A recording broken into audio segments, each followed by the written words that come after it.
Hello, and welcome to another podcast. In this video, live broadcast here, I want to show how to set up a EdgeSwitch5 XP, which is this right here.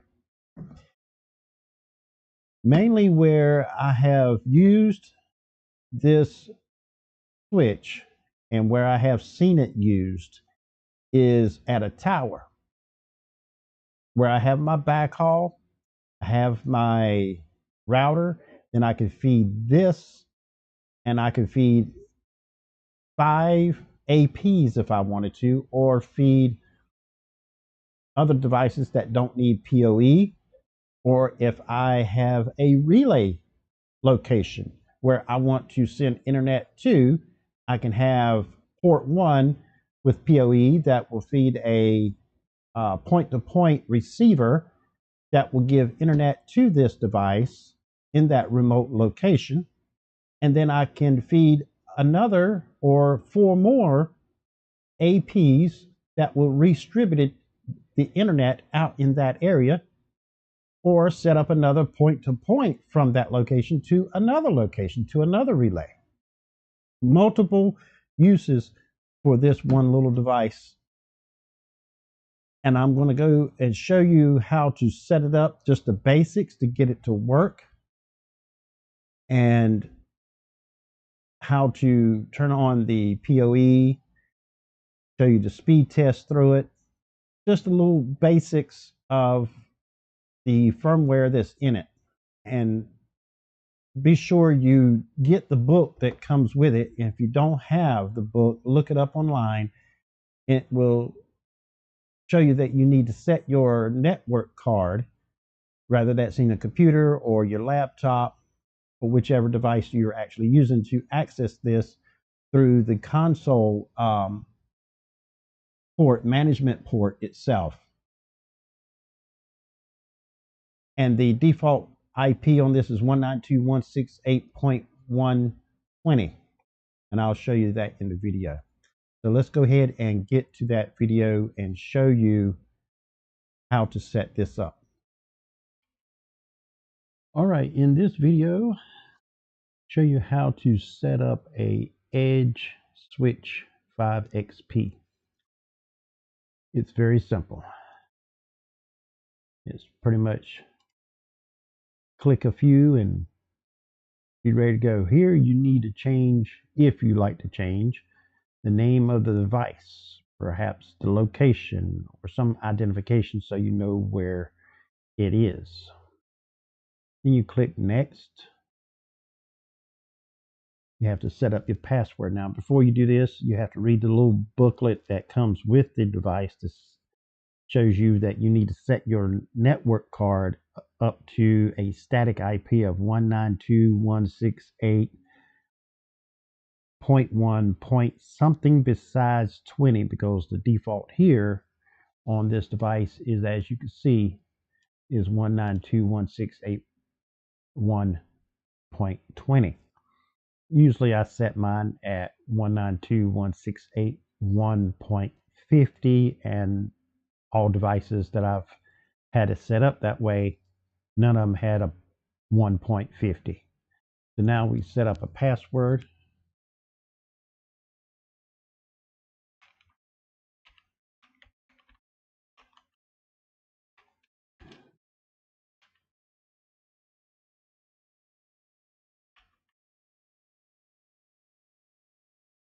And then we'll go to next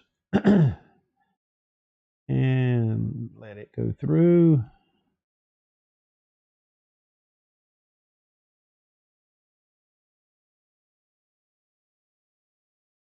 Setup complete.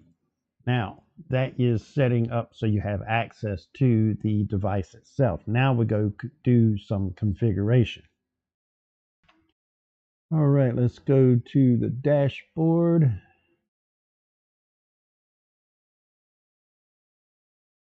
This is not the only way you can set up. This is just a bare minimum to set up. All right, now we are in the dashboard. You can allow or not allow to send information to Ubiquity so they can see things that may need to be updated or corrected in their firmware. We're going to say allow. More information they get, better they can make their firmware. Now you go right here and set up your UISP key that's in your software, UISP key. You just click right there like that, and then you put in your key right here. You'll get that from the UISP software itself. Now let's go down to the pinwheel here. And one thing I found that is very helpful is to management port only. This way you can actually plug in your laptop or computer into that port, regardless if you have it in the field working or not, you still have access to it. If you don't turn that on, when you put internet to this device, you lose connection through this port to control it. So always turn that on so you can still have access to it. Because if you don't, you'll lose access. Just click save. That way this port is nothing but a management port. and that's all you need. So it can be actually deployed out there, and you can at any time plug in a laptop and look into it without actually unplugging anything, interrupt any traffic flow. Another thing you need to do before you do all this as well is be sure you have the latest firmware actually installed. Go to UISP's website, Ubiquity, type in EdgeSwitch5 XP and get the latest. Now this here, the MAC table and all, that will show up as you plug in devices and stuff. Ping and discovery is discovering itself and any other devices that it can find in the network that you have it connected to. If you want to change the username or the password, which default is UBNT, password UBNT. Now, when you update the firmware, you actually have to set up a password when you log in. If you don't have the latest, the default will be UBNT, UBNT, just like some of the other items that in the past. And you can change that even after you get the newest update of the firmware and go up to admin, and you can change your password, change username, or log out. All this here, I pretty much leave it as it is. Now, even though you can go up here and actually put in your UISP key, there's another place you can do it is right here. You click this and you see the box UISP key. You just put your key in there if you like. That's another location. That's a service there. We go right here. If you want to put any kind of VLANs, you can do all that configuration here. Now going back to the front here on the main page. Depends on what devices you have plugged in that you're using. If you're using, say, this at a tower, you can use multiple APs and come down here and turn on PoE on any of the devices. Now I'm going to take port number 1 and turn on the PoE and plug in a CPE to receive internet to give this device internet itself. So let me plug that into port number 1. Let's see, port number 1 to be right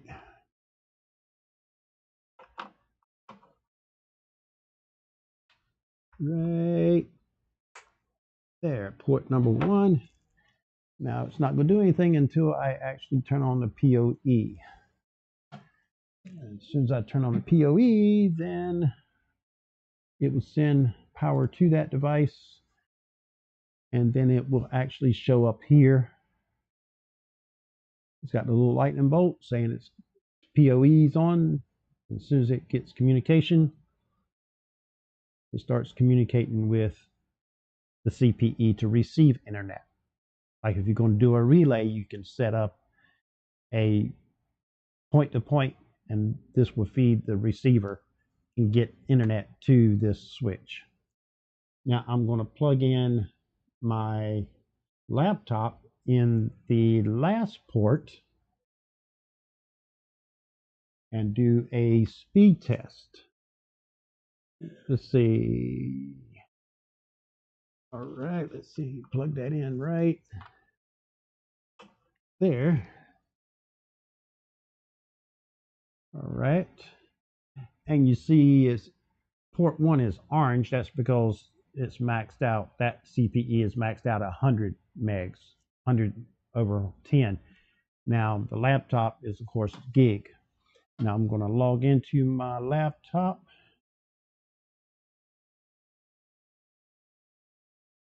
And I'm going to do, let's see, go to Wi-Fi man and do a speed test.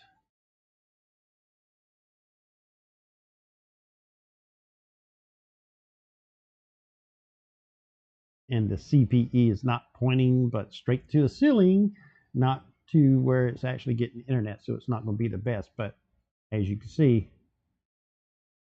what is showing the screen that you see is actually what I see on my laptop as well. Now I'm going to take and turn off the PoE on port number 1 and plug in a direct connection. So we can go to here and turn this off.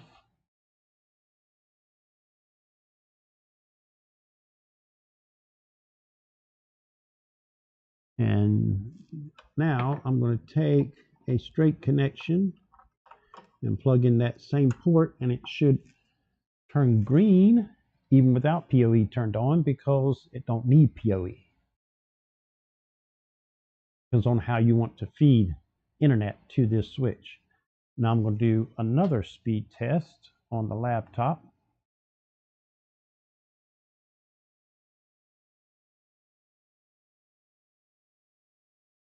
Let's see, refresh the page. Now doing the speed test.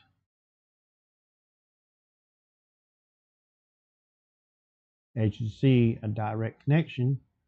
The maximum I have here is 400.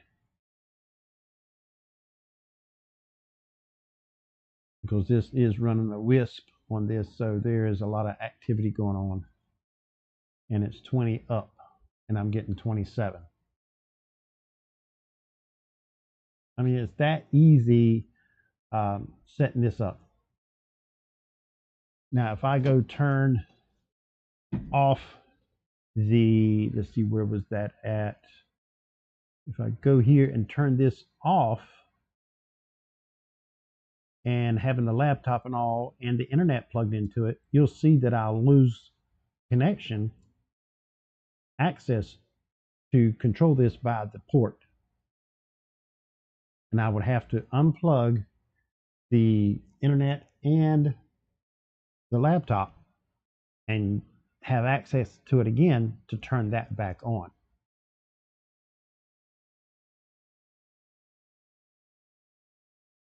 As you see, now I have no access to it. It's looking for it, but it can't find it. Now I'm going to unplug the internet port, which is port 1. I'm going to unplug the laptop, which is port number 5, and just let it sit. Because it changes the IP for that port. But if I change it, set it to management, then it keeps it at the 192.168.1.20. And I should have access back there. There we go. It's just a matter of time for it to find it. It says right here, it had a problem finding it because of the IP is not on the same range. Now it's communicating with it because it's back showing 192.168.1.20 as what I have here in the bar.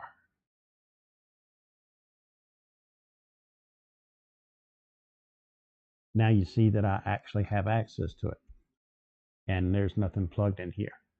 If I plug something in here, it's going to throw it all crazy. But if I just come over here, turn on management port only, that means it don't have nothing to do. It locks in what I have here to here. Because I can change my network card to something else, like 192.168.2.20, and I won't have access to it. I have to have on the same range as this. So now I'm going to say save. Go back up here, and I can plug in these devices again, regardless which ports they're in, because it's a switch, so it'll get internet and send it out to all the other ports, like so. Right there. I'm going to do another speed test.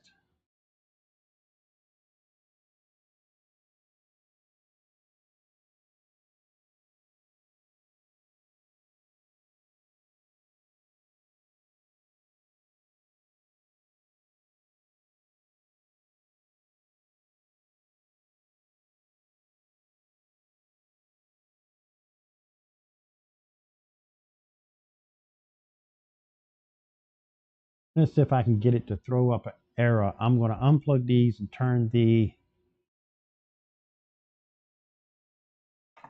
let's see here. If I do this, go down here, management port only, save it this way, and then go up here and plug these back in and see if I still have access. Plug them right back in and see if it takes access away from me. Always have that turned on or it will take that access away from you. Both of them are there. Now I'm going to say reload. I haven't done anything except plug them back in and turn that access off. And it cannot even, as you can see up here, it cannot even refresh the page.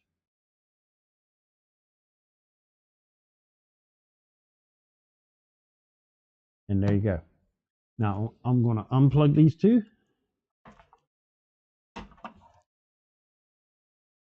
And now, as you see, it's still trying to find.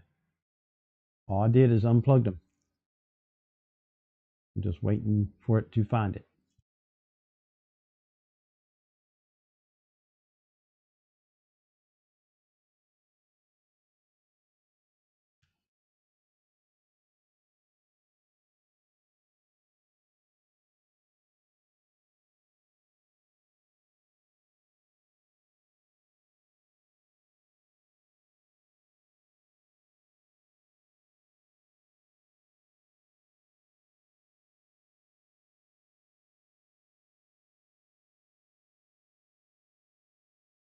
It's trying. There it goes. It found it.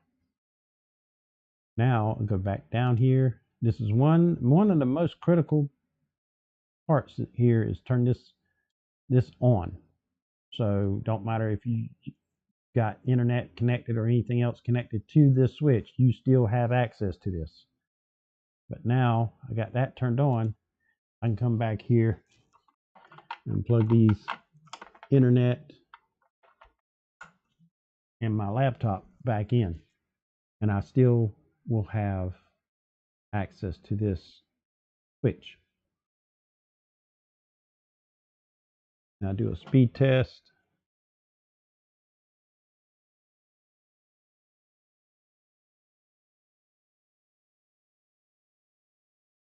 There we go. And as you go down here, you see all the devices and everything it can find on the network.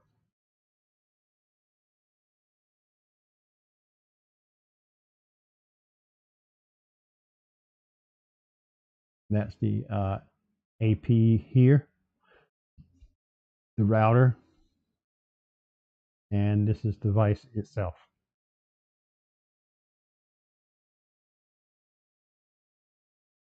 But that is all it takes to set up this switch. Now I will be getting another switch that has a little bit more features where you can isolate one port to the other, and I'll explain why I'm going to use that switch instead of this one, because this one you do not isolate from each other unless you use VLANs. But if you don't like messing with VLANs, I'm going to show you a switch in the next podcast that you don't have to really know anything about VLANs to be able to give people internet on each port, and they will not be able to communicate with each other. And I'll also going to eventually, somewhere around before summer, I'll have this actually deployed showing why I want that switch.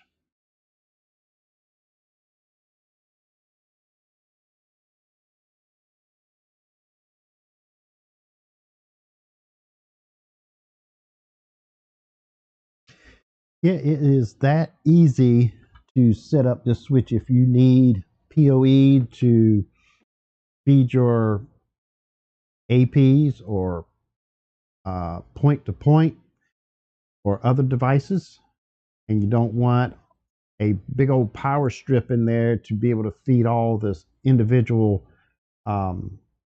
PoEs, you can use this one device and you have 5 devices you can plug in that will get PoE. It saves a lot of space and time to set up. It's very easy.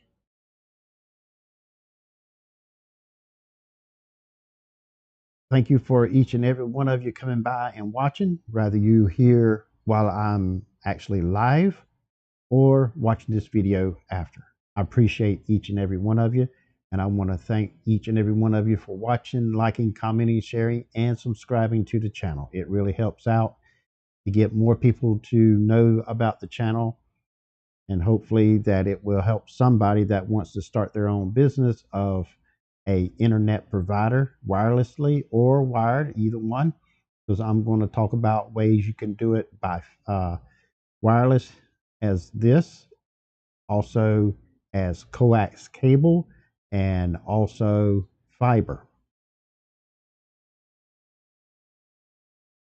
So I will see you in the next live podcast. Take care.